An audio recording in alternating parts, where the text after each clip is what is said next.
Hey, this is Brent with Lykins Motorsports, and this is our cylinder head for our 363 small block Ford bracket engine. These are AFR 205 Renegade heads, and I'm really a big AFR fan. The heads work extremely well out of the box.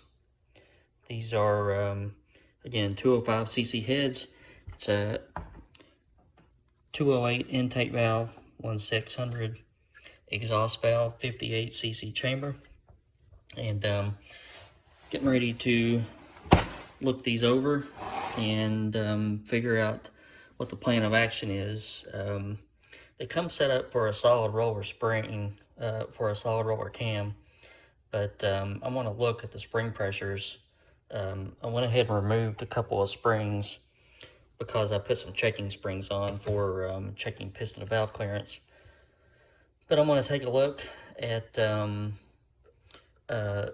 install height, and it looks like they're pretty close already. I've already measured a couple of them, and I'm going to put one in a spring tester and see what the pressures are. The cam isn't extremely aggressive, but it is more than your normal straight roller. So I like to have a little bit more seat pressure than what you would normally see with a cylinder head. So we're going to look on that, and I'm pretty sure I'm going to swap from the steel retainers to a titanium retainer. So first plan of action, I believe, is to go ahead and check the chamber volume. Again, these are 58cc heads. I want to make sure that they are. And then we're going to look at some spring pressures and see what direction we need to go with the springs in order to match our engine. These heads are really good performers. Like I said, at our valve lift around 650, they're going to move about 315 CFM on the intake side, so really good pieces and real modern parts. It's an 8mm valve stem, Viton seals. The springs are made by Pact. Just good high quality parts. 7/16 rocker studs with adjustable guide plates for 5/16 push rods.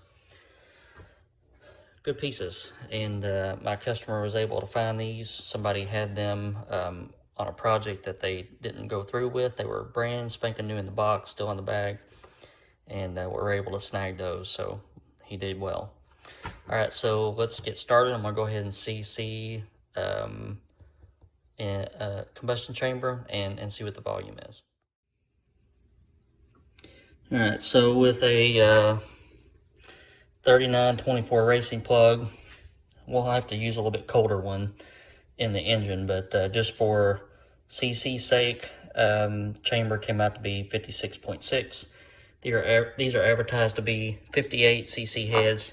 I was really kind of hoping that they were smaller than advertised because I was wanting just a little bit more compression, and this comes out in my favor, and I don't have to cut the heads anymore, and we're going to be in pretty good shape. I think we're going to end up at about 11.5 to 1 compression. So that's done. Next thing is to check out our spring on spring tester. So we got our spring and retainer in our intercom spring tester, and our install height is measured is 196. So we're going to dial in 196 here.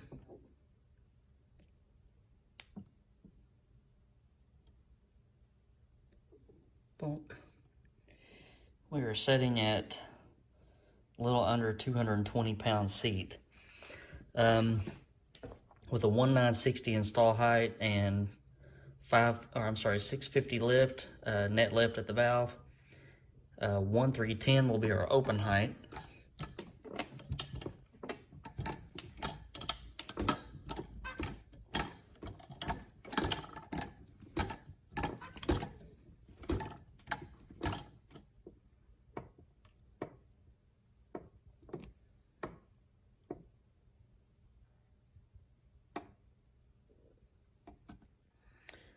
£560.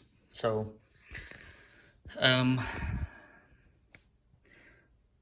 already checked the coil bind height, so I have room. I think if I were to put a 60,000 shim and get our install height at 1,900, let's see where that will put me.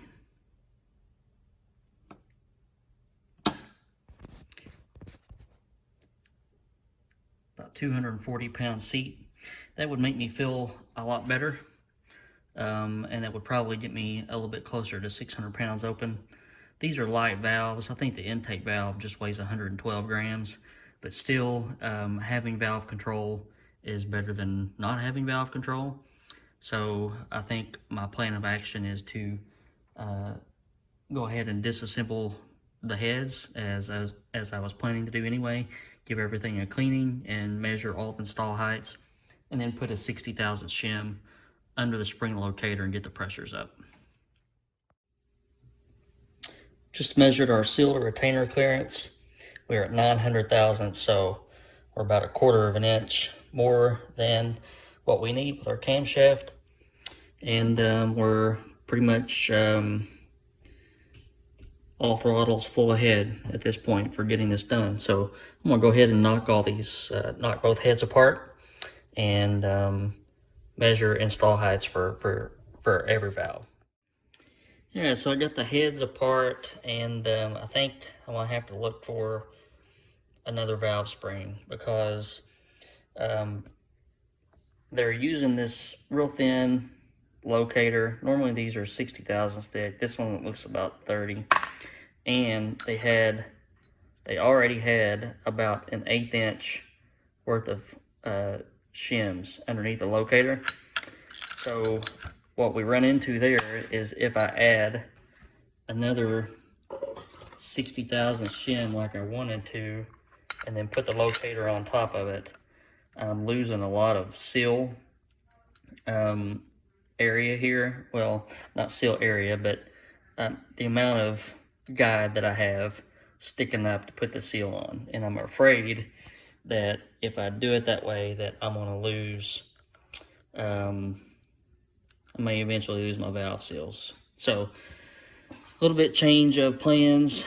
I'm going to measure install height with just a regular locator, and then see if I can find a valve spring to fit it. All right, so I started digging, and I think I've got a new plan of action. PAC makes some -50 8mm radius locks, which is what we need. And instead of using a 60 thousandths shim, I can use a 50 thousandths lock and pretty much get where we need to be. So seems like only thing I'm gonna have to do now is order some locks and order some titanium retainers, and then I can reassemble these heads. So I've already cleaned out my guides and gave everything a bath, and we'll just get these parts ordered, and we hopefully will be on our way. So I guess that's just a quick overview video of what we're going to be doing with these cylinder heads, and what we'll be doing with this 363. And I feel this is going to be a really strong performer and have some really good parts on it that'll last a long time. All right, guys, have a good weekend, and hope to see you next week with another video. And stay safe, and hit that subscribe button, hit that like button. Talk to you soon.